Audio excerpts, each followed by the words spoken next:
What if the real prison is not the walls around you, but the invisible chains inside your own mind? You've heard the whispers of possibility in part one, but now the giant within is stirring louder, demanding more. This is not just about change anymore. It's about revolution. The question is, are you ready to break free completely? Or will you retreat into the comfort of your cage? Because what comes next will not just challenge your habits, it will challenge your very identity. Life changes in an instant, not in the years we wait, not in the decades we dream, but in the moment we decide. A decision is the knife that cuts away the old and opens the new. It is the invisible hand that sculpts destiny, and yet most people drift through life making no true decisions, only preferences. Weak wishes disguised as choices. There is a difference between saying I want and saying I will, between hoping and committing, between interest and identity. The moment you decide with full commitment, something inside you shifts. The giant stirs. You feel it in your chest, the energy, the focus, the clarity. And suddenly, paths that were hidden begin to reveal themselves. Because the universe bends to the will of a mind that has truly decided. Think of the moments that have defined you. Perhaps it was the decision to walk away from a toxic relationship. Perhaps it was the decision to step into a new career despite fear.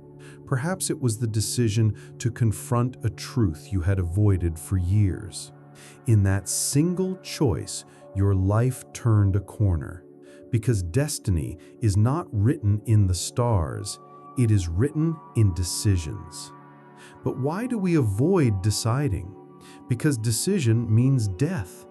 Death of other possibilities, death of comfort, death of excuses, and the ego fears death. So we procrastinate, we rationalize, we wait for certainty that never comes. But life punishes indecision more than wrong decisions. The man who hesitates loses the time, the opportunities, the momentum. The woman who waits for perfect certainty loses the years in which she could have built, grown, created. No decision is itself a decision to remain stuck.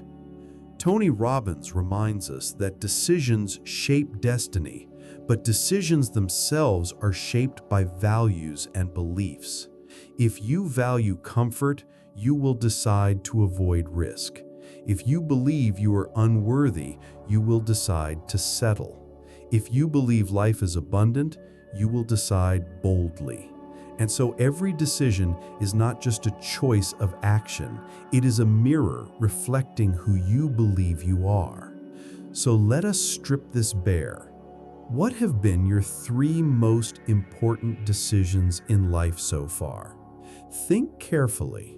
Perhaps it was whom you loved, where you lived, what you pursued. Those 3 decisions, more than your circumstances, shaped where you stand today. And your next 3 decisions will shape the rest of your story.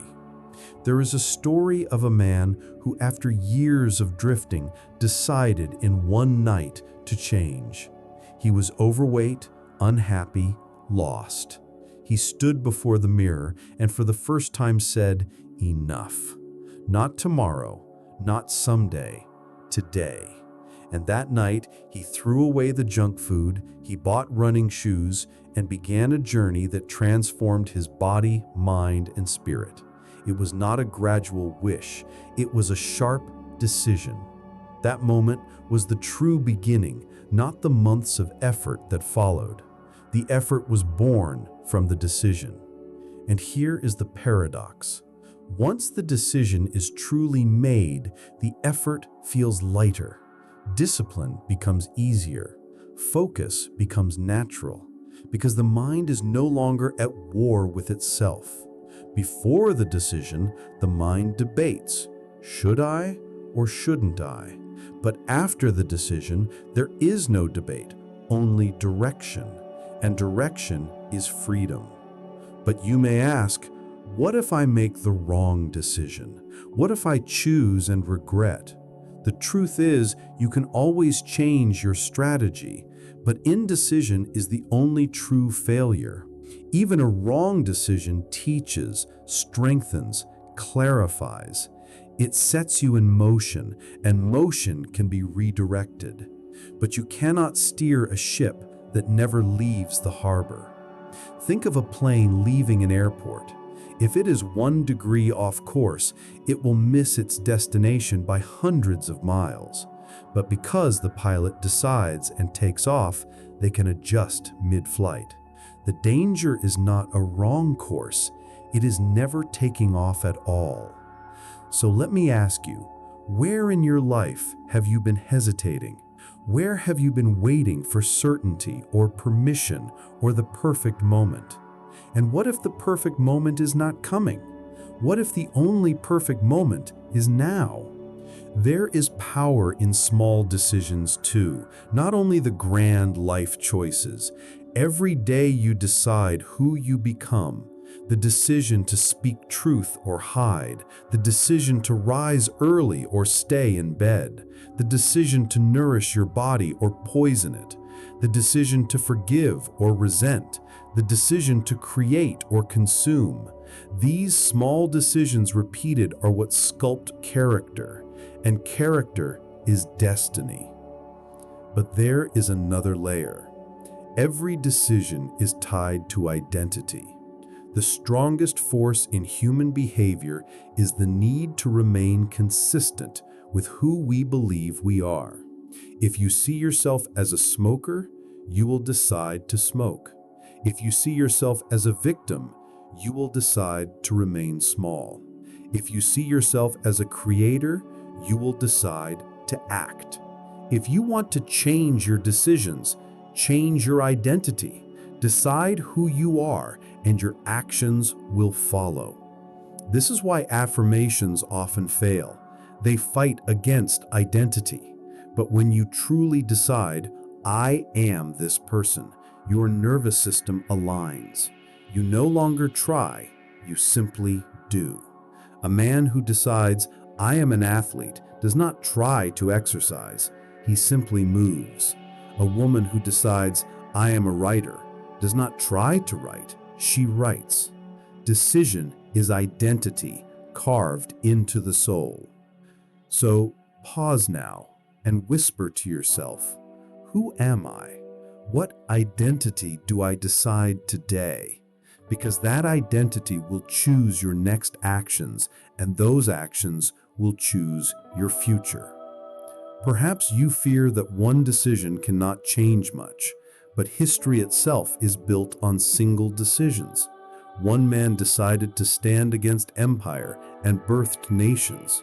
One woman decided to speak and changed laws. One inventor decided to persist and lit the world. Decisions are levers that move history. Why should your life be any different? So the invitation is simple, but not easy. Decide. Decide who you are, decide what you value, decide what you will no longer tolerate, decide what you will pursue no matter the cost. And once you decide, burn the boats behind you so there is no retreat. Because half decisions produce half lives, but a true decision produces destiny. And maybe right now, you feel the weight of a decision you have been postponing. The relationship you know is over, the career you know is wrong, the dream you know is calling. What if tonight you chose? What if you ended the debate and declared enough? And what if that single choice set the giant within you roaring awake? Because giants do not wake by chance, they wake by decision. So let me leave you with this truth. Your life is a reflection not of your conditions, but of your decisions. And every moment offers you a new one. Right now, listening to these words, you stand at the edge of choice. You can drift back into the comfort of hesitation, or you can step forward into the unknown with a heart committed. And in that step, you will discover not only a new path, but a new self. Every life is governed not by the events that happen to us, but by the meaning we give them. And the meaning comes from our beliefs. Beliefs are the silent architects of destiny. They are the invisible scripts that run beneath the surface, deciding what we attempt, what we avoid, what we notice, and what we dismiss. Two people can live the same event. One sees trauma, the other sees transformation. The difference is not the event, but the belief. A belief is nothing more than a feeling of certainty about something. A thought repeated enough times, infused with enough emotion, becomes a belief. And once a belief takes root, it filters reality like tinted glasses. You don't see life as it is, you see it as you are, through the lens of what you believe. Think of a child who is told again and again that they are not enough. They may grow into an adult who believes they are unworthy of love or success. That belief will shape every decision, every relationship, every opportunity they encounter. They may sabotage themselves, not because the world is against them, but because their belief commands it. And yet, the opposite is also true. A child told you are capable, you are loved, may carry a belief of worthiness into adulthood, and that belief will empower them to rise after failure, to reach beyond limits. Tony Robbins reminds us that beliefs are like a table. Beliefs need legs to stand on. The legs are references, evidence from past experiences.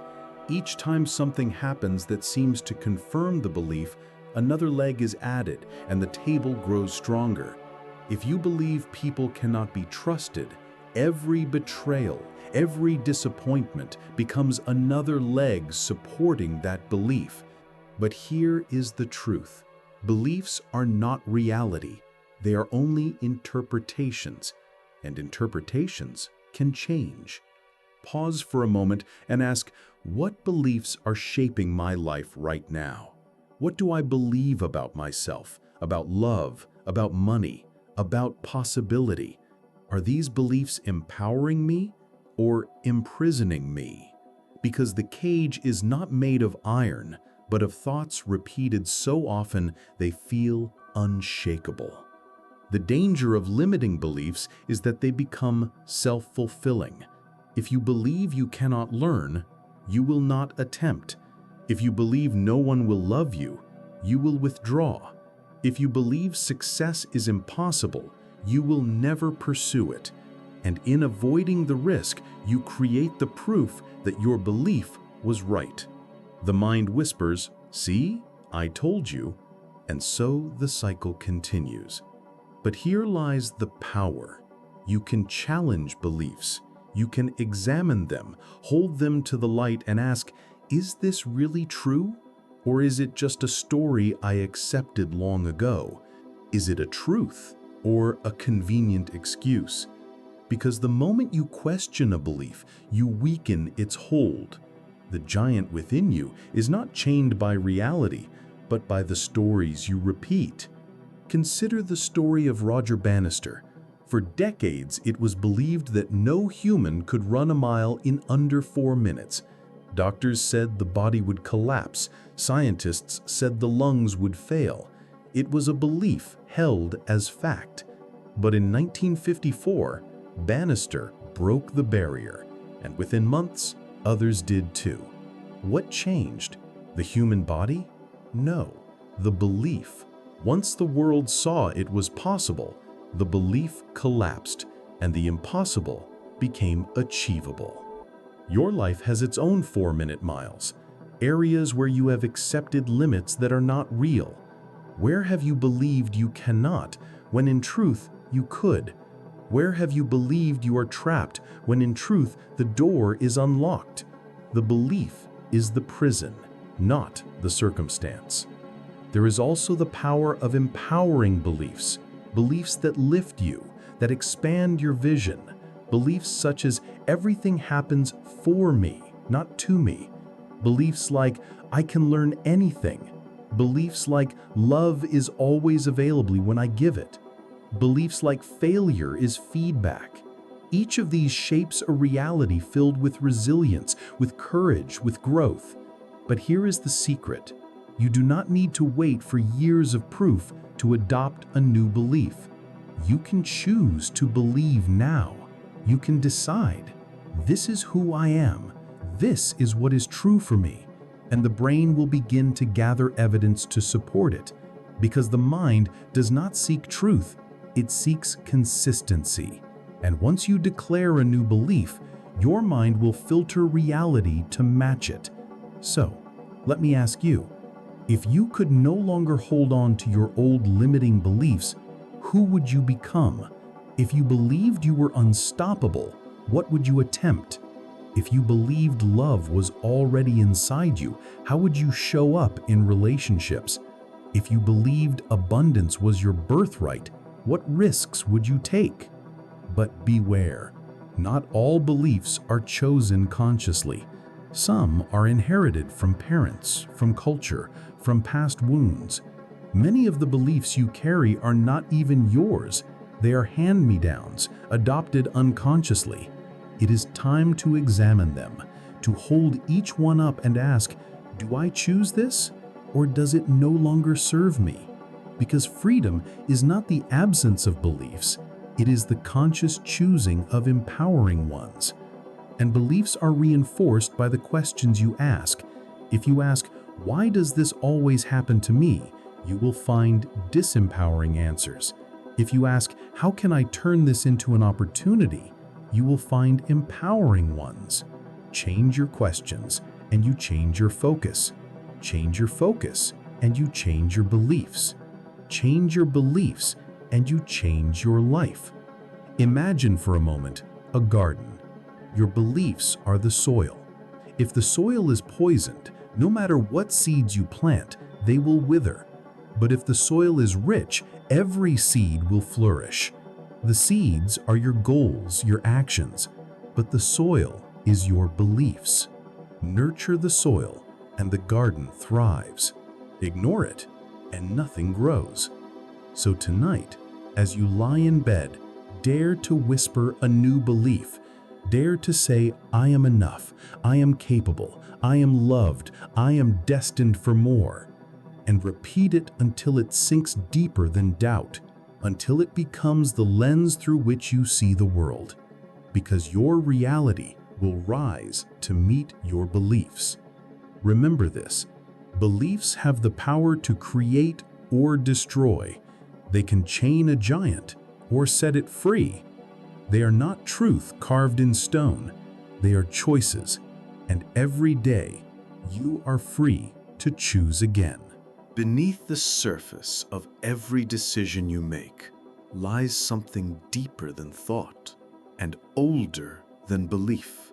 It is the silent compass that directs your life without you even realizing it. These are your values, the invisible hierarchy that decides what matters most when choices collide. Your values are not what you say they are what your actions reveal. If you claim family is most important, but sacrifice every moment with them for work, your true value is achievement, not connection. If you claim honesty is essential, but lie to protect your image, your true value is approval, not truth. Values are the forces that create our emotional destiny. They dictate why one person feels fulfilled in simplicity, while another is restless despite abundance.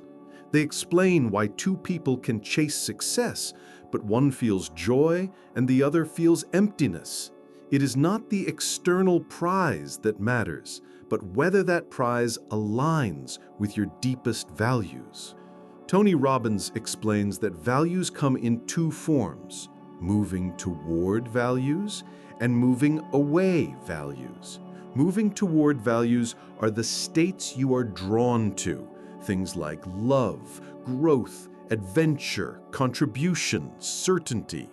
Moving away values are the states you avoid, things like rejection, pain, loneliness, failure, embarrassment. Both shape your life. One pulls you forward, the other pushes you back, and together they create the path you walk, often unconsciously. Imagine a man who values freedom above all else. He may resist commitment, avoid structure, seek constant change. Now imagine a woman who values security above all else. She seeks stability, predictability, routine. If they enter a relationship, they may clash, not because they lack love, but because their values pull them in opposite directions. Without awareness, values can divide. With awareness, they can be honored and balanced. Think about your own life. What values have been steering your ship? Do you even know? Or have you allowed culture, parents, society to install values that are not truly yours?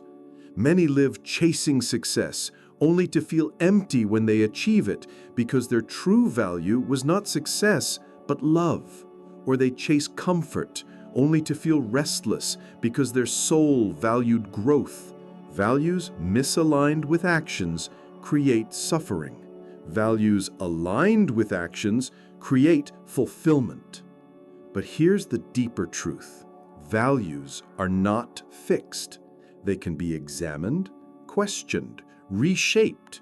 You may discover that a value you adopted in childhood no longer serves the adult you have become.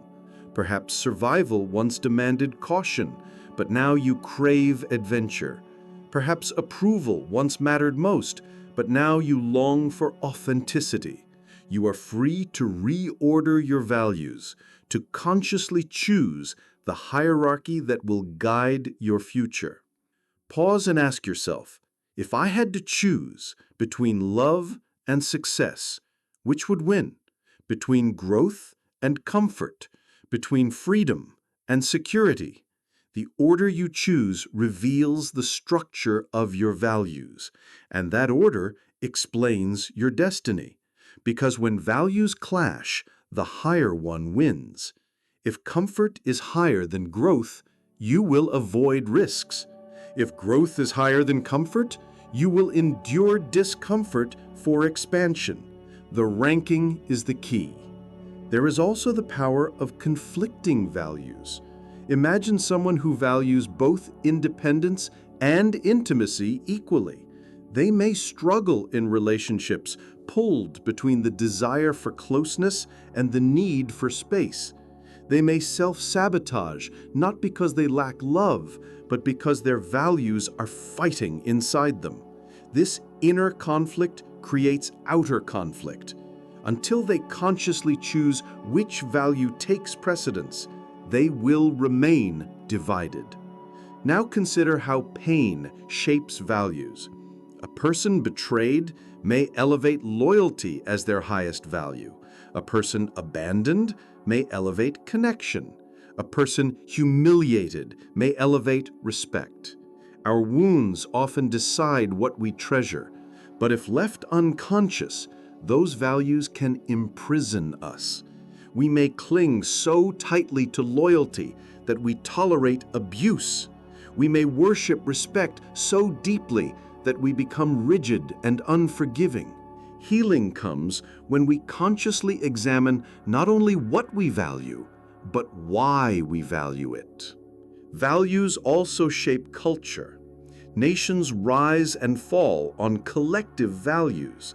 A society that values freedom above all else will look different from one that values order or harmony. Companies, too, are shaped by values. That is why some organizations breathe innovation, while others suffocate in bureaucracy. It is not their products, but their values that decide their fate. And so it is with us. If you feel lost in life, unclear about your direction, the first step is not to set bigger goals, but to clarify your values. Because goals without values are like a ship without a compass. You may achieve much and still feel adrift. But when your goals align with your highest values, every achievement feels home. Ask yourself, what do I truly treasure more than anything else? Not what should I value, not what others expect me to value, but what actually moves me. What state of being fills me with life? Is it love? Is it freedom? Is it adventure? Is it contribution? Is it truth? Make a list of what matters. Then ask, in moments of conflict, which wins? Because that is your real hierarchy. And then ask, do I like this hierarchy? Does it serve the life I want to create? Or must I shift it? Perhaps love must rise above success. Perhaps growth must rise above comfort. Perhaps authenticity must rise above approval. The choice is yours. Values are not abstract philosophy. They are daily decisions. The way you spend your morning reveals them. The way you treat a stranger reveals them. The way you handle conflict reveals them. Do not just say, I value kindness. Show it. Do not just say, I value growth. Live it. Do not just say, I value love. Give it. Values lived are values real. Values spoken without action are illusions. Imagine standing at the end of your life, looking back. What values would you want to have guided you? Would you want to say, I lived for approval, or I lived for truth, I lived for comfort, or I lived for growth? I lived for myself, or I lived for contribution? The answer you give now is the blueprint for the life you will create.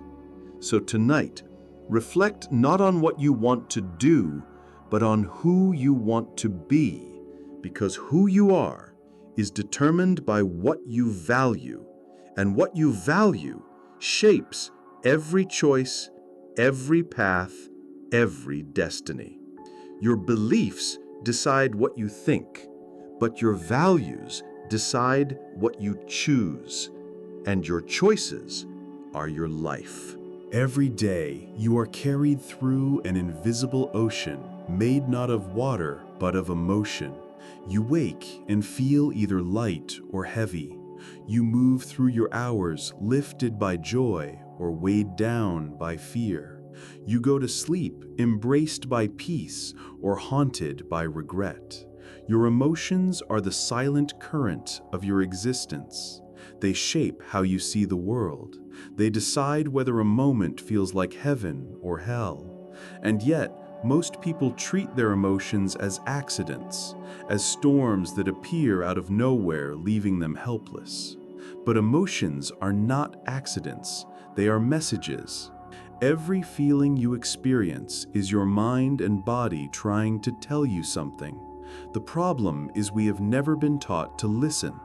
We fear emotions like sadness, anger, guilt, or anxiety, as if they are enemies to be suppressed, ignored, or drowned out. But what if they were teachers? What if your anger was not a curse, but a compass? What if your fear was not weakness, but a warning? What if your sadness was not emptiness, but an invitation to slow down and heal? Tony Robbins explains that emotions are action signals. Each one is a coded message directing you to change something, to adjust your perception or your behavior. Positive emotions tell you what to repeat. Negative emotions tell you what to change. If you misinterpret them, you suffer. If you decode them, you grow. Take anger, for example. Most see it as destructive, but at its root, anger tells you that a value you care about has been violated. Someone crossed a boundary. Someone betrayed your trust. Anger is the call to protect what matters. Without it, you would tolerate injustice endlessly. But if left unchecked, anger can consume you. So the wisdom is not to suppress anger or to explode with it, but to ask, what value of mine feels attacked? What boundary must I strengthen? Or take fear. Fear is the anticipation of pain, but not all fear is your enemy. Sometimes fear warns you of real danger. Sometimes it is the voice of survival.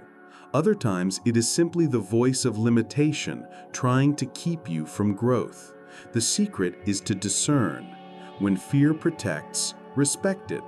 When fear imprisons, challenge it. Because beyond the wall of fear is the field of freedom. Now, consider guilt. Guilt arises when your actions violate your own standards. It is the emotion that tells you you did not live in alignment with your values. Many run from guilt, bury it, drown it in distraction. But guilt is not meant to chain you. It is meant to correct you, to invite you back to your integrity. The wise do not hate guilt, they thank it. They listen, then they release it after making amends. Sadness, too, carries meaning. It signals that you have lost something valuable or believe you have. Sadness asks you to slow down, to honor what was lost, to reflect on what matters. It is not weakness to grieve, it is wisdom. Grief is love's shadow.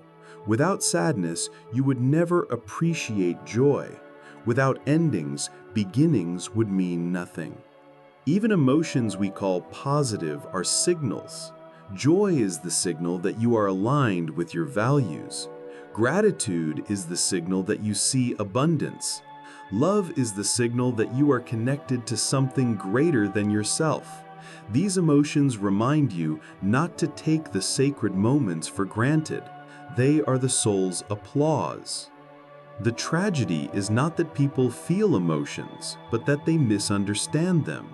They treat them as permanent identities rather than temporary signals.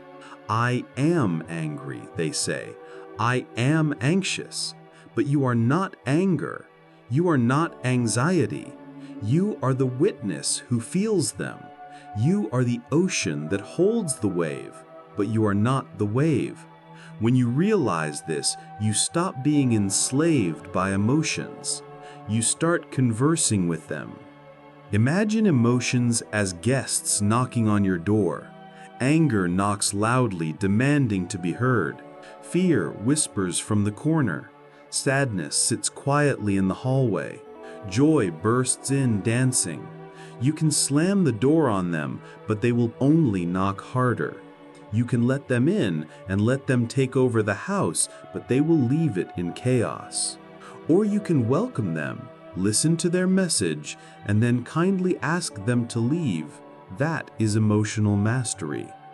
Robbins suggests a simple pattern for emotional decoding. Step 1. Identify the emotion clearly. Instead of saying, I feel bad, say, I feel frustrated, or I feel lonely, or I feel uncertain. Step 2. Acknowledge that the emotion is a signal, not a prison. Step 3. Ask, what is this emotion trying to tell me? What must I change? Step 4. Take action. Either shift your perception or change your behavior. And step 5. Celebrate that you have listened, because every time you master an emotion, you reclaim power over your life. But here lies the paradox. The goal is not to eliminate negative emotions. That would be impossible and undesirable. Without fear, there is recklessness. Without guilt, there is amorality. Without sadness, there is indifference. The goal is balance. To use emotions as instruments, not as chains. to hear their music without letting them drown out your own voice. Think of life like a symphony. Your emotions are the instruments. Joy is the violin, fear the drum, anger the trumpet, sadness the cello, gratitude the harp. If one plays too loudly, the music becomes distorted. But if each plays its part with harmony, the result is beautiful. Emotions are not enemies. They are part of your orchestra. You are the conductor. Now reflect. How many times have you run from emotions rather than listened to them? How many times have you treated fear as weakness rather than protection? How many times have you misconceived sadness as failure rather than love in disguise? The next time an emotion rises, do not ask, "How do I get rid of this?" Ask, "What is this trying to tell me?" Because mastery of emotions is mastery of life. If you can guide your emotional state, you can guide your destiny. People think success is about money or achievement, but true success is emotional freedom, the ability to feel joy regardless of circumstance, to feel gratitude in the midst of chaos, to feel love even when hurt. That is liberation. So, pause for a moment. What emotion has been visiting you most often lately? Is it anxiety? Is it hope? Is it anger? Is it longing? What message is it carrying? And will you listen? Or will you ignore it until it grows louder? Because emotions ignored do not disappear. They intensify. They demand. They repeat until you learn their lesson. But once you do, they soften. They release.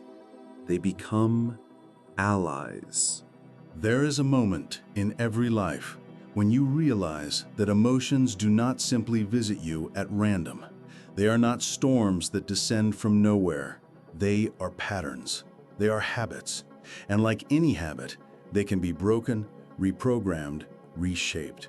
The truth is that your emotional state is not dictated solely by circumstance.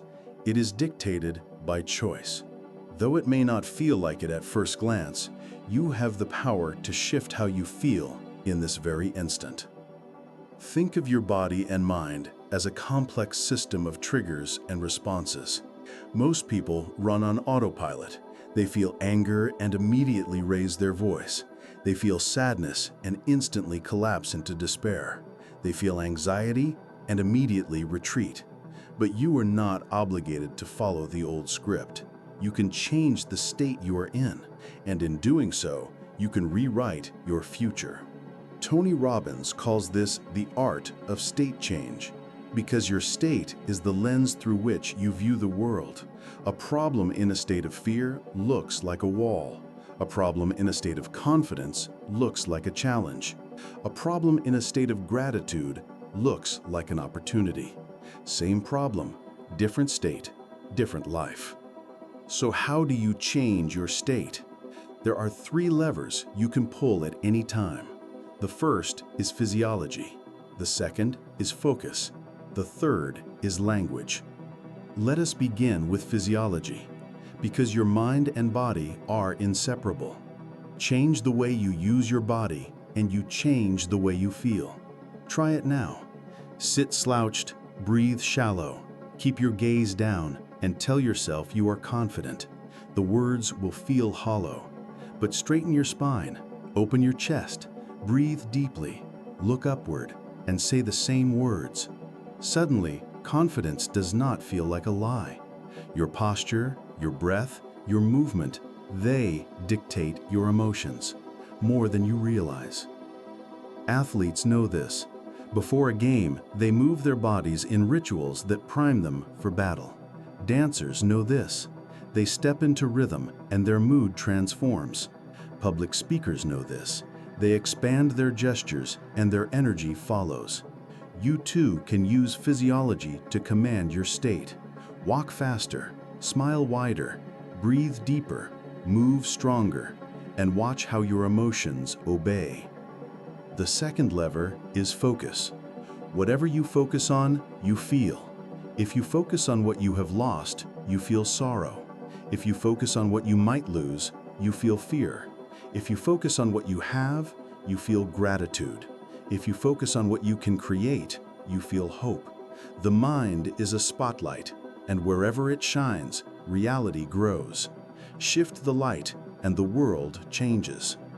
Most people let their focus be stolen by circumstance, by headlines, by distractions. But you can train it. You can decide each morning to ask empowering questions. What can I be grateful for today? What strength can I use right now? What opportunity is hidden in this challenge? These questions redirect your focus and, in turn, redirect your emotions. Tony Robbins calls this the art of state change, because your state is the lens through which you view the world. A problem in a state of fear looks like a wall. A problem in the state of confidence looks like a challenge. A problem in a state of gratitude looks like an opportunity. Same problem, different state, different life. So how do you change your state? There are 3 levers you can pull at any time. The first is physiology. The second is focus. The third is language. Let us begin with physiology, because your mind and body are inseparable. Change the way you use your body, and you change the way you feel. Try it now. Sit slouched, breathe shallow, keep your gaze down, and tell yourself you are confident. The words will feel hollow, but straighten your spine, open your chest, breathe deeply, look upward, and say the same words. Suddenly, confidence does not feel like a lie. Your posture, your breath, your movement, they dictate your emotions more than you realize. Athletes know this. Before a game, they move their bodies in rituals that prime them for battle. Dancers know this. They step into rhythm and their mood transforms. Public speakers know this. They expand their gestures and their energy follows. You too can use physiology to command your state. Walk faster, smile wider, breathe deeper, move stronger, and watch how your emotions obey. The second lever is focus. Whatever you focus on, you feel. If you focus on what you have lost, you feel sorrow. If you focus on what you might lose, you feel fear. If you focus on what you have, you feel gratitude. If you focus on what you can create, you feel hope. The mind is a spotlight, and wherever it shines, reality grows. Shift the light, and the world changes. Most people let their focus be stolen by circumstance, by headlines, by distractions. But you can train it. You can decide each morning to ask empowering questions. What can I be grateful for today? What strength can I use right now?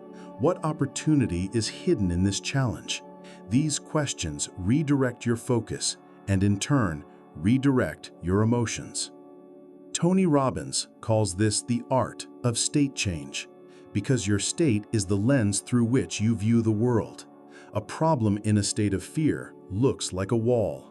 A problem in a state of confidence looks like a challenge. A problem in a state of gratitude looks like an opportunity. Same problem, different state, different life. So how do you change your state? There are 3 levers you can pull at any time. The first is physiology. The second is focus. The third is language.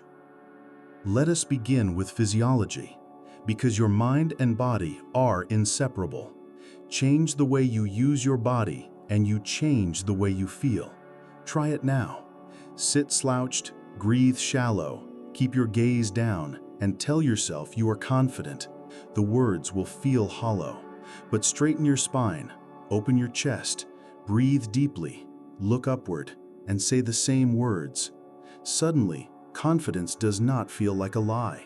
Your posture, your breath, your movement, they dictate your emotions more than you realize. Athletes know this before a game. They move their bodies in rituals that prime them for battle. Dancers know this. They step into rhythm and their mood transforms. Public speakers know this. They expand their gestures and their energy follows. You too can use physiology to command your state. Walk faster, smile wider, breathe deeper, move stronger, and watch how your emotions obey. The second lever is focus. Whatever you focus on, you feel. If you focus on what you have lost, you feel sorrow. If you focus on what you might lose, you feel fear. If you focus on what you have, you feel gratitude. If you focus on what you can create, you feel hope. The mind is a spotlight, and wherever it shines, reality grows. Shift the light, and the world changes. Most people let their focus be stolen by circumstance, by headlines, by distractions. But you can train it. You can decide each morning to ask empowering questions. What can I be grateful for today? What strength can I use right now? What opportunity is hidden in this challenge? These questions redirect your focus and, in turn, redirect your emotions. Tony Robbins shares the idea of transformational vocabulary. Instead of saying, "I am angry," you might say, "I am a bit peeved." Instead of saying, "I am terrified," you might say, "I am curious." Instead of saying, "I am broken," you might say, "I am bending, but not destroyed." Words carry weight. They can crush you, or they can lift you, and the choice is always yours. Imagine combining all three levers at once. Your body, upright, strong, and alive. Your focus on gratitude and possibility. Your language filled with empowerment. In such a state, could you truly feel despair for long? Could you truly remain paralyzed by fear? No, because state is power, and power can be summoned at will. But here lies the deeper secret.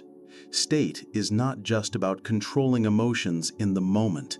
It is about conditioning new patterns over time. If you repeatedly enter empowering states, your nervous system learns. It begins to default to confidence instead of fear, to gratitude instead of scarcity, to courage instead of hesitation. You become someone new, not because the world changed, but because your inner world did. And once your inner world changes, the outer world responds. Have you noticed that when you walk into a room filled with energy, others feel it? When you speak from a place of certainty, others listen. When you radiate gratitude, opportunities appear. It is not magic, it is resonance. You attract what you project. So ask yourself, how often do I consciously change my state? Or do I let life dictate it? Do I wake up and fall into whatever emotion comes? Or do I wake up and choose the emotion that will serve me? What would happen if before every meeting, every challenge, every day, you primed yourself with the physiology, the focus, and the language of power? Would your results not multiply? Would your relationships not deepen? Would your life not transform? Pause for a moment and try it. Think of a memory where you felt unstoppable. See it, hear it, feel it. Breathe like you did then. Stand like you did then. Recall the language you used then. Hold it until your body believes it. And notice how even now, in this simple exercise, your state shifts. That shift is proof. You are not at the mercy of emotion. You are the author of it. But remember, mastery is not about pretending negative emotions never exist. It is about refusing to let them rule you. You will feel fear. You will feel sadness. You will feel anger. But you will also feel the choice to change your state. And in that choice lies freedom. Think of the giant within you as sleeping. not because it is weak, but because it has been lulled into passivity by years of unconscious state management. Every time you choose your state consciously, you wake it. Every time you refuse to be defined by circumstance, you wake it. Every time you replace fear with curiosity, pain with meaning, anger with determination, you wake it, until one day you no longer ask, "How do I survive this day?" You ask, "How can I shape this day?" That is the giant speaking. And so, as you move through your own life, remember these three levers: physiology, focus, language. They are not tricks, they are tools. They are the keys to the prison you built without knowing. And the moment you use them, the walls collapse. Take this truth with you. You are one decision, one breath, one word away from a new state, and one new state away from a new destiny. There is something even deeper than emotions, something that quietly shapes them, molds them, directs them like an unseen hand, and that something is your values and beliefs. They are the invisible architecture of your destiny. You may think your life is guided by conscious choice, but beneath those choices lies a blueprint, and unless you examine it, you will live by a design you never chose. Values are the emotional states we strive to experience most, the things we rank as most important without even realizing it. For some people, comfort is the highest value. For others, it is freedom. For some, it is security. For others, it is adventure. If your highest value is security, you will make every decision with the goal of avoiding risk. If your highest value is growth, you will lean into risk because without it, you feel dead inside. Your values are the compass by which you steer, even if you never look at the needle. Now pause and ask yourself, what do I truly value? Do I value love over success? Do I value certainty over variety? Do I value significance over connection? These questions are not small. They determine whether you chase money or meaning, whether you choose routine or exploration, whether you fight for recognition or for intimacy. And the most important truth is this: if your values conflict, your life will be a battlefield. Imagine someone who values both freedom and security. When freedom calls, they feel alive but guilty. When security calls, they feel safe but trapped. They will forever live torn between two masters until they consciously decide which comes first. Or imagine someone who values both love and power. When they pursue love, they fear weakness. When they pursue power, they fear loneliness. Until they decide which is higher, they will never know peace. This is why clarity of values is power. Because once you know your hierarchy, you know yourself. And once you know yourself, you can shape your destiny. But values do not stand alone. They are married to beliefs. And beliefs are simply the rules you create about how to achieve your values. If you value love, but believe love only comes when you are perfect, you will never feel loved. If you value success, but believe success requires sacrificing happiness, you will live in constant conflict. If you value freedom, but believe freedom is impossible in your circumstances, you will suffocate. Beliefs can liberate, or they can enslave.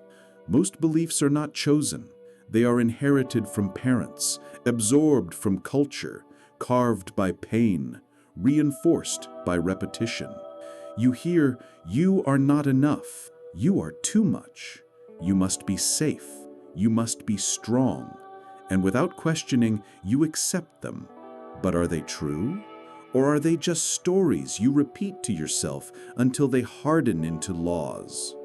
Tony Robbins speaks of empowering beliefs and limiting beliefs.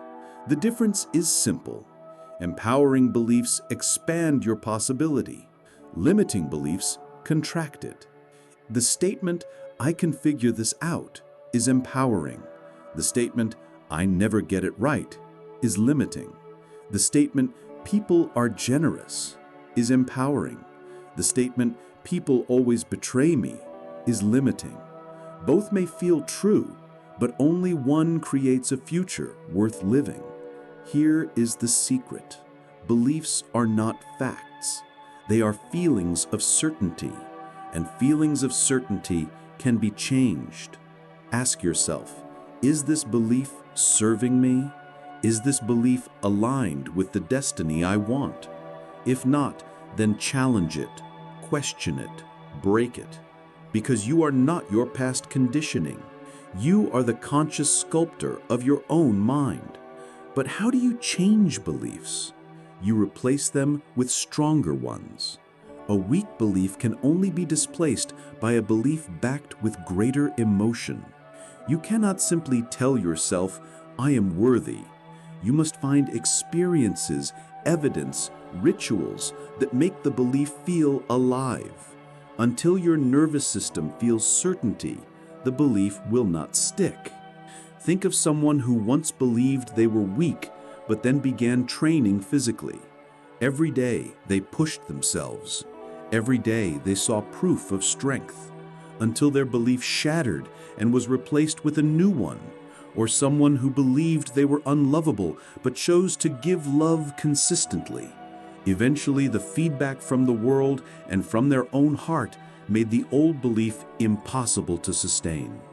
Experience, repeated with intensity, rewires belief. And just like emotions, beliefs can be conditioned. You can immerse yourself in empowering language, in empowering people, in empowering actions, until your mind accepts a new story as truth. Because the giant within does not sleep forever. When you feed it enough proof, it wakes up. Now consider this. If your values are unclear and your beliefs are limiting, you may build a ladder perfectly, but lean it against the wrong wall. You may climb to the top of success only to realize you valued love more. You may chase comfort for decades only to realize growth was your true need. You may believe you were safe, but discover you were never alive. So let me ask you, what is your highest value? What belief is stopping you from living it? What would your life look like if you reordered your values and rebuilt your beliefs? What if instead of fearing failure, you valued growth? What if instead of chasing significance, you valued contribution? What if you believed love was scarce? You believed it was abundant. Would your decisions not change? Would your destiny not shift? Would the giant within you not roar awake? This is the moment to decide, because until you decide, you live by default. And living by default is not living at all.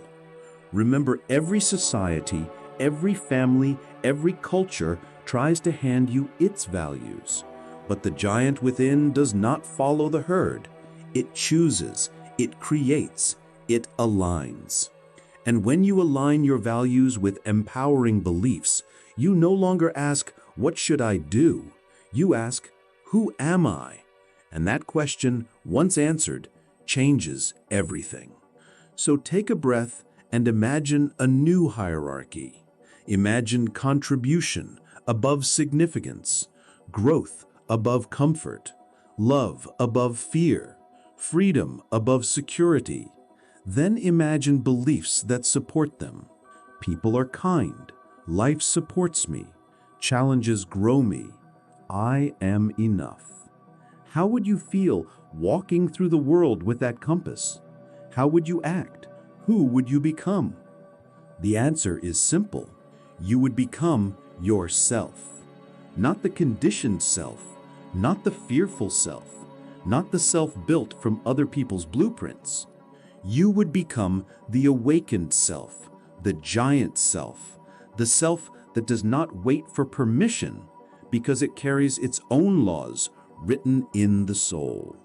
And so I say again, examine your values, question your beliefs. Do not accept them blindly, for your destiny is not written in the stars. It is written in the priorities you hold and the rules you accept. Change those, and you change everything. Every moment you are alive, you are making decisions. Most of them so small and automatic, you do not even notice. Should I get out of bed now or snooze? Should I check my phone or breathe? Should I smile at this stranger or look away? But hidden inside these micro choices are seeds of destiny. For every decision compounds and becomes character, and every character becomes a life. Tony Robbins says, "It is in your moments of decision that your destiny is shaped. Not in your moments of chance, not in your moments of luck, but in your choices. Because chance may come and go, luck may arrive and leave, but decision remains. It is the one thing always in your control." Think back to the last time you made a decision that changed everything. Perhaps it was the decision to walk away from a relationship or the decision to stay and fight. Perhaps it was the decision to take a risk on a new path or to remain where it felt safe. Perhaps it was something as small as deciding to pick up a book that later transformed how you saw the world. At the time, it felt ordinary. Later, you realized it was monumental. Life is not built by what happens to us. Life is built by the meaning we assign and the decisions we make in response. Consider this. Two people experience the same heartbreak. One decides love cannot be trusted and closes their heart forever. The other decides love is worth the risk and keeps their heart open. Which one lives? Which one dies while still breathing? It is not the event that matters, it is the decision. Every great transformation in history came from a single decision. A leader decides, enough is enough. A scientist decides, I will search until I find. A dreamer decides, I will not accept this reality as final. And history bends. Now bring it closer. What decisions are you postponing today? The decision to care for your health, the decision to pursue your dream, the decision to forgive, the decision to let go, the decision to demand more of yourself. What are you waiting for? Permission? A sign? A guarantee? There will never be one. The only guarantee is that indecision slowly rots the soul. Indecision is a decision too. It is the decision to remain the same. It is the decision to hand your future to circumstance. And nothing awakens the giant within faster than realizing you can decide differently right now. Ask yourself, what if the power I seek is not in tomorrow, but in this moment? What if the breakthrough is not hidden in the future, but in the courage to choose now? But here lies the paradox. Many people do not trust themselves to decide. They fear making the wrong choice. They fear regret. They fear responsibility. But indecision is the worst regret of all, because it breeds a lifetime of what ifs. What if I had tried? What if I had loved? What if I had dared? The graveyard is filled with people haunted by decisions they never made. So how do you make decisions that shape destiny? You do not wait until you feel ready. You decide with clarity of values and empowering beliefs. When you know what you stand for, choices become easier. If love is your highest value and you believe love is abundant, then you choose to love even when it hurts. If growth is your highest value and you believe failure is feedback, then you choose to risk even when it scares you. When values and beliefs are aligned, decisions flow. But here is the truth. Every decision is a trade. Every yes is a no to something else. Every path chosen is a path abandoned. This is why decisions feel heavy, because we sense the finality. But weight is not weakness. It is the sign that you are alive. It is the evidence that you are creating. Think of the person you admire most: a writer, a leader, a mentor, a parent. They did not arrive there by accident. They decided again and again to act when it was inconvenient, to stand when it was easier to fall.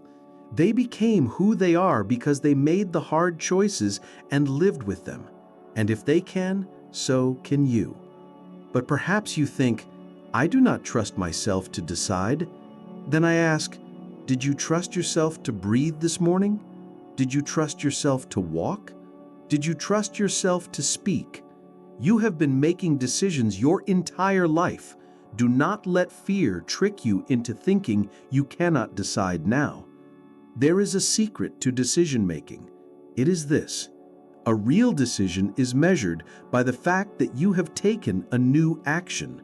If there is no action, you have not truly decided. To say, I should quit smoking, is not a decision. To throw away the pack is. To say, I want to be healthy, is not a decision. To put on your shoes and run is.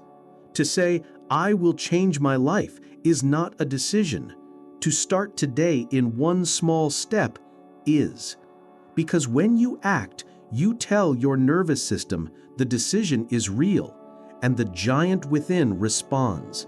It wakes. It says, finally you are moving, finally you are alive. And momentum builds until your decision becomes identity. So what decision must you make today? The one you have postponed? The one you keep circling? The one that scares you because it matters so much? That is the decision that will shape your destiny. Do not wait for certainty. Decide and create certainty. Do not wait for courage. Decide and courage will follow. Do not wait for the perfect time. Decide and time will bend around your will. Imagine yourself 1 year from now looking back. What will you regret more? The decision you made that didn't work out, or the decision you never made at all? You already know the answer. The pain of failure is temporary. The pain of indecision lasts forever. So let me leave you with this. In every moment of hesitation, there is a whisper inside you that already knows the truth. That whisper is the giant. It says, choose. It says, move. It says, live. Will you listen? Because your destiny is not waiting somewhere far away. It is hidden in the next decision you make. The only question is, will you choose consciously, or will you let life choose for you? There is a quiet truth that most people ignore. Your life is not shaped by your goals alone, but by your standards. Goals are what you want. Standards are what you will no longer settle for. And there is a world of difference. Think of it this way. Almost everyone has goals. They want to be healthier. They want to earn more money. They want to feel love and meaning. But not everyone has standards. Because a standard is not a wish. It is a must. It is the invisible line beneath which you refuse to live. Tony Robbins says, if you want to change your life, you have to raise your standards. Not just raise your hopes, raise your musts. Because when you decide, this is who I am, and this is what I will not tolerate, the world shifts around you. Look back at your life, and you will see this pattern. Every true transformation you had did not happen because you set a new goal. It happened because you raised your standards. Maybe you quit smoking, not because you wanted to, but because you decided, I am not the kind of person who poisons myself anymore. Maybe you got out of a toxic relationship not because you wished for better, but because you decided, I deserve better. Maybe you built a career not because of a dream board, but because you decided, I will no longer live with less than what I am capable of. Standards are like the thermostat of life. If the thermostat is set to 68, the temperature may rise or fall, but the system will always pull it back there. If your standard is survival, you will survive, but never thrive. If your standard is excellence, you will find a way to reach it again and again, because life will always meet you at the level of your standards. But here is the trap. Many people confuse preferences with standards. They say, I want to lose weight, I want to be successful, I want to be loved. But those are preferences. Standards sound different. They say, I will not accept living in a body that drains me anymore. I will not accept a relationship that dishonors me. I will not accept a life that leaves my soul numb. When you speak with that kind of conviction, something changes. The giant within stirs because it recognizes you are no longer playing with possibilities. You are commanding your destiny. Ask yourself, what do I currently tolerate? What behaviors? What excuses? What limitations? Because what you tolerate, you invite. If you tolerate mediocrity, it multiplies. If you tolerate disrespect, it grows. If you tolerate your own excuses, they harden into identity. And soon, your standards are not something you consciously set. They become the walls of the prison you live inside. But here is the gift. You can raise your standards at any moment. You can decide right now, I will not live below this line again. And when you make that decision, you may not know how yet, but life bends to match your new standard. Resources show up. People shift. Energy awakens. Because you have redefined what it means to be you. Consider the story of someone who lived paycheck to paycheck for years. They always said, I want to save money, I want to invest, but nothing changed. Until the day they said, I will never again be broke. That was the standard. And from that day, they made different choices. They read books they never read. They worked hours they never worked. They saved money they used to waste. And slowly, their life matched their new standard. Or think of the person who struggled with their health. They wanted to be fit, but always slipped back into old patterns. Until one day, they looked in the mirror and said, never again.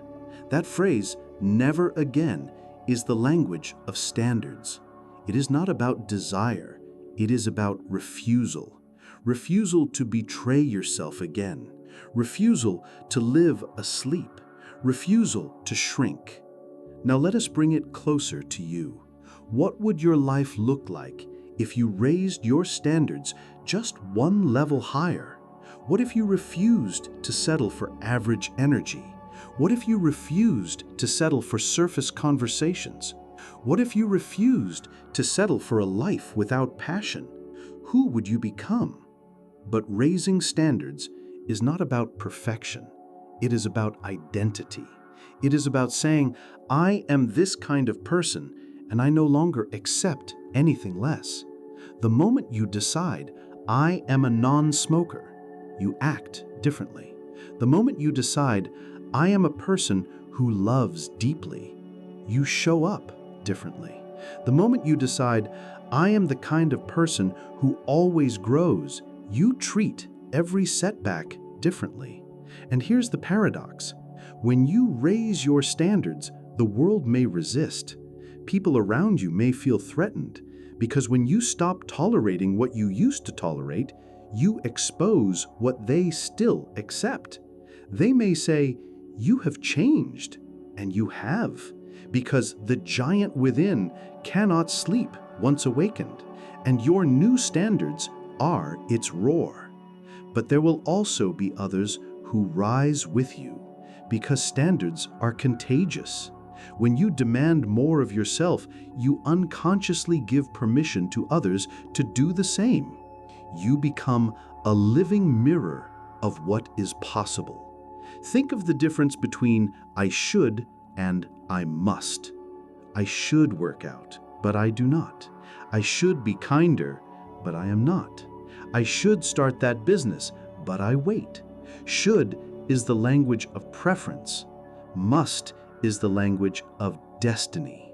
When it becomes a must, you will do whatever it takes, because identity and standards are more powerful than goals. So what is the standard you need to raise now? Is it your health? Is it your relationships? Is it your finances? Is it your inner peace? Where are you still whispering, I should, instead of declaring, I must? Close your eyes for a moment and imagine your life 5 years from now if you do not raise your standards. Do you like what you see? Now imagine your life if you raised just one standard today. Do you see the difference? That's the power available to you right now. Life doesn't give you what you want. It gives you what you must have. It meets you at the level of your standards. And the moment you raise them, you begin to reshape your destiny. If there is one force that rules human life more than logic, it is emotion. You may know what you should do. You may have the strategy. You may have the plan. But if your emotions do not align, nothing changes. We do not act on what we know. We act on what we feel. And that is why mastering your emotions is not a luxury. It is the key to freedom. Think about the last time you made a life-altering decision. Did you choose because of pure calculation, or did you choose because you felt something deeply? Maybe it was the pain that said never again, or the desire that whispered there is more, or the love that pulled you beyond fear. Emotions are the language of the soul, and they are the fuel that drives every action. Tony Robbins says the quality of your life is the quality of your emotions, not your possessions, not your achievements, not even your knowledge. What you truly experience every day is the state you live in. If you live in gratitude, you feel rich, even with little. If you live in anger, you feel poor, even with plenty. If you live in fear, the world looks like a threat, even when it is safe. Here's the truth most people never realize. Emotions are not random storms that hit you without warning. They are patterns. And like any pattern, they can be recognized, interrupted, and reshaped. You are not a prisoner of your moods. You are the author of them. But how do you reclaim that power? The first step is awareness. Notice the emotions that dominate you. Are you often stressed, frustrated, lonely, excited, hopeful? These are not accidents. They are the emotional homes you return to again and again. And until you decide to move to a new emotional home, nothing external will ever satisfy you. The second step is meaning. Every emotion you feel is born from the meaning you attach to events. Two people can face the same situation and feel opposite emotions. One sees rejection as devastation, the other sees it as redirection. The difference is not the event, it is the meaning, and meaning is a choice you can reclaim. The third step is conditioning, because emotions are habits too. The more you practice gratitude, the easier it becomes. The more you indulge anger, the faster it returns. The more you lean into courage, the more natural it feels. Like muscles, emotions strengthen with use or weaken with neglect. But here's the secret most people miss. You do not need to wait for emotions to come to you. You can generate them right now. Close your eyes, take a deep breath, recall a moment of pure joy, and notice how quickly your body responds. Your physiology shifts, your breathing changes, your heart rate adjusts. This is proof that emotions are not outside forces. They live in your nervous system, and you hold the key. And yet so many live as if they are victims of feelings. They say, "I can't help it. I'm just angry. I'm just anxious." But these are lies repeated so long they feel like truth. Yes, emotions arise, but you decide whether to feed them or transform them. Imagine what your life would look like if you mastered this. Imagine waking up and deciding, "Today I live in gratitude, no matter what." Imagine walking into conflict and choosing calm over rage. Imagine facing uncertainty and summoning curiosity instead of fear. That's emotional mastery, not the absence of feelings, but the art of choosing the ones that serve you.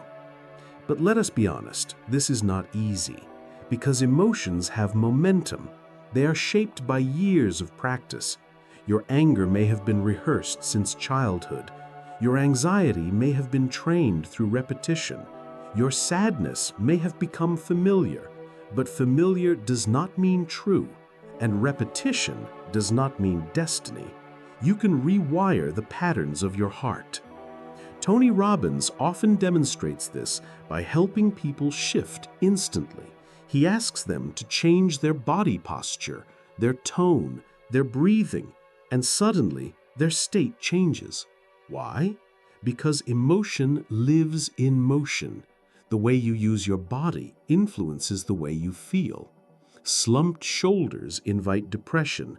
An open chest invites confidence. A smile invites joy. Even if it feels forced at first, your nervous system learns and adapts. Ask yourself this: when you're stuck in fear, what does your body do? Does your breath become shallow? Does your gaze drop? Does your voice shrink? And when you're in love or passion, what shifts? Do you breathe deeper? Do your eyes widen? Does your voice expand? These are the levers of emotion, and when you learn to pull them, you are no longer a passenger, you are the driver. But beyond physiology lies something even deeper: the language you use. Words shape emotions. Say, "I'm destroyed," and you will feel devastation. Say, "I'm challenged," and you will feel strength. Same event, different language, different life. If you change your words, you change your world, because your nervous system listens to the stories you tell it. So let's put this into practice. What emotions have ruled your life lately? Have you lived mostly in stress? Have you allowed frustration to be your home? Or have you lived in hope, in gratitude, in joy? What would it mean if you shifted just one dominant emotion? What if instead of stress, your new home was determination? What if instead of loneliness, your new home was curiosity? What if instead of fear, your new home was courage? Can you see how different your daily life would feel? There's a phrase that can transform everything. What else could this mean? Because every emotion is born of meaning. If someone hurts you and you decide it means they don't care, you feel pain. If you decide it means they're struggling, you feel compassion. If you decide it means you're strong enough to walk away, you feel freedom. Same event, 3 meanings, 3 lives. Which one will you choose? There's another secret. Emotions are contagious. The state you live in does not stay inside you. It radiates. People feel it without words. If you live in joy, you lift others. If you live in anger, you spread fire. If you live in fear, you shrink the room. So when you master your emotions, you don't just change your life, you change the lives of everyone you touch. Now let me ask you this. What if the real giant within is not your willpower or your ambition, but your emotional mastery? What if the real strength is not in controlling circumstances, but in choosing states? What if freedom is not found in the absence of pain, but in the ability to transform it? Because here's the paradox. Pain is inevitable, but suffering is optional. You cannot stop loss. You cannot stop rejection. You cannot stop challenges. But you can decide what they mean. You can decide how long they live in you. You can decide whether they break you or build you. That's the hidden power of emotion. It can enslave or it can awaken. So, take a moment now. Feel the weight of the emotions that have ruled you. Are they yours, or are they echoes of someone else's story? Did you inherit anger? Did you borrow fear? Did you adopt doubt? And are you willing to give them back? Are you willing to choose differently? Because in the end, your emotions are the sculptors of your destiny. And if you learn to guide them instead of being guided by them, you awaken a freedom deeper than anything outside you. There comes a moment in every human life when the weight of indecision becomes heavier than the risk of choice. It is that moment when the silence of waiting screams louder than the fear of failure. That moment is the birthplace of destiny. Because in truth, your future is not shaped by the years ahead, but by the decisions you make in the present. Tony Robbins often reminds us that it is in your moments of decision that your destiny is shaped. One choice can redirect a lifetime. One decision can awaken a giant that has been sleeping for decades. And yet, how often do we delay? How often do we hesitate, telling ourselves that we are not ready, that the timing is not perfect, that we need more certainty? The tragedy is not that people aim high and miss, but that they aim low and hit, or worse, never aim at all. Think back to the crossroads of your own life. Was it a career you chose, a relationship you entered or ended, a habit you began or abandoned? These were not random. They were choices, each one a brushstroke on the canvas of your destiny. And even the act of not choosing was itself a choice. To drift is to decide without deciding, to surrender the pen of your life to time and circumstance. But here is the truth no one tells you. Decisions are not about conditions. They are about commitment. Most people wait for certainty before acting. They say, "When I am sure, I will decide." But certainty does not precede decision. It follows it. When you decide with full commitment, your mind and body align and create the certainty you were waiting for. That is why people who burn the boats succeed.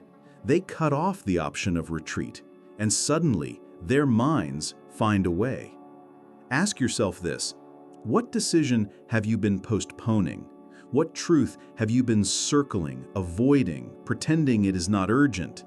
How long have you carried the weight of hesitation? And what is it costing you in energy, in time, in life? Because indecision is not neutral. It is a thief. It steals your present while you wait for the perfect future that never comes. Tony tells the story of people who transformed their lives not gradually, but instantly. A man who quit an addiction in one decisive moment. A woman who left a toxic relationship after years of excuses. A leader who shifted his business by committing to a vision larger than himself. The change was not slow, it was sudden. The preparation may have been long, but the shift came in a single decision. And that is the mystery we often forget. Transformation is not about time, it is about decision.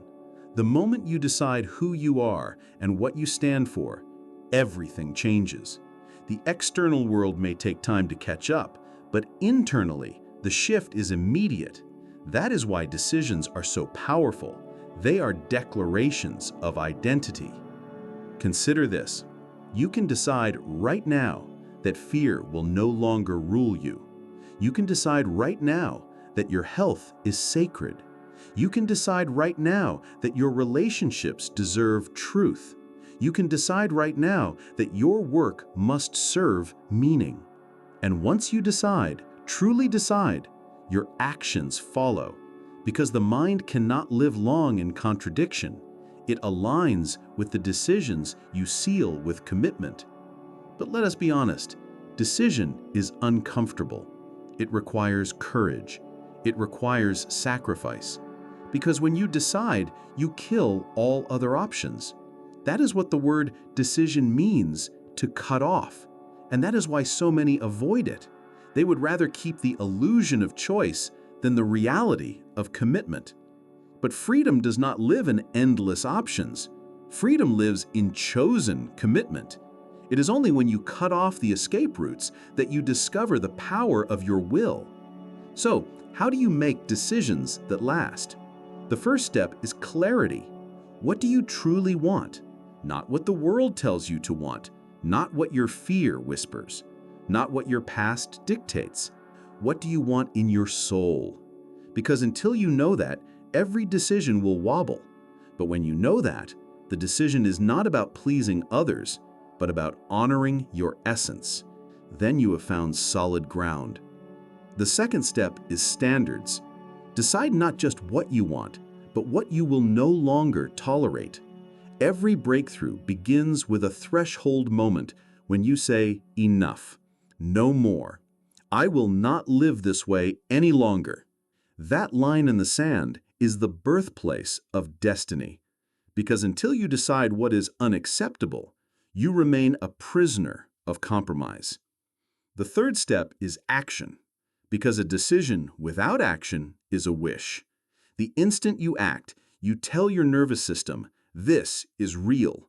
You build momentum, you gather evidence, and soon the decision becomes identity. That is why people who burn the boats succeed. They cut off the option of retreat, and suddenly their minds find a way. Let me ask you this. What decision have you been afraid to face? What truth have you been postponing because of fear, of pain or rejection or uncertainty? And what if you chose right now? What if you said enough? What if you cut off the other options? What would your life look like in a year, in 5, in 10? Because here's the paradox. The pain of indecision is always greater than the pain of wrong decision. A wrong decision gives feedback. It teaches. It redirects.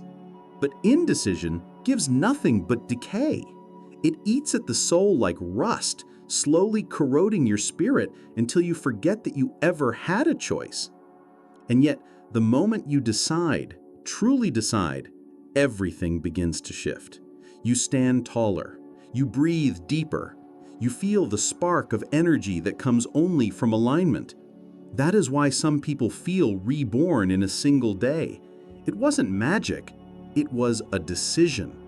So if you're listening to this now, let it be your reminder that the future you dream of will not arrive on its own. It waits at the edge of your decisions. The giant within you does not awaken through chance. It awakens through choice. And maybe right now, you feel a stirring inside. Maybe there is a decision you know you must make, a relationship you must release, a habit you must end, a dream you must pursue. And perhaps fear is loud, but hear this. Courage is not the absence of fear. It is the decision to act in spite of it. So what will you decide tonight, tomorrow, this year? Not someday, not when the stars align, not when you feel ready, but now. Because readiness is born from action, and destiny bows only to those who decide. Take this moment as a sacred invitation. Choose a standard higher than your past. Choose a vision larger than your fear. Choose a destiny worthy of your soul. And then cut off every other option until only that path remains. Because when you decide, you awaken. When you decide, you transform. When you decide, you become unstoppable. And so we arrive at the end of this journey through Awaken the Giant Within. But remember, the book is not just words, and this series is not just content. They are invitations. Invitations to act, to choose, to create the life you once believed was out of reach. The giant within you is not asleep anymore. From this moment forward, every decision you make is a step into the life you were meant to live. If this series has resonated with you, subscribe to MystiWave and let's continue walking together into the stories and wisdom that awaken the soul.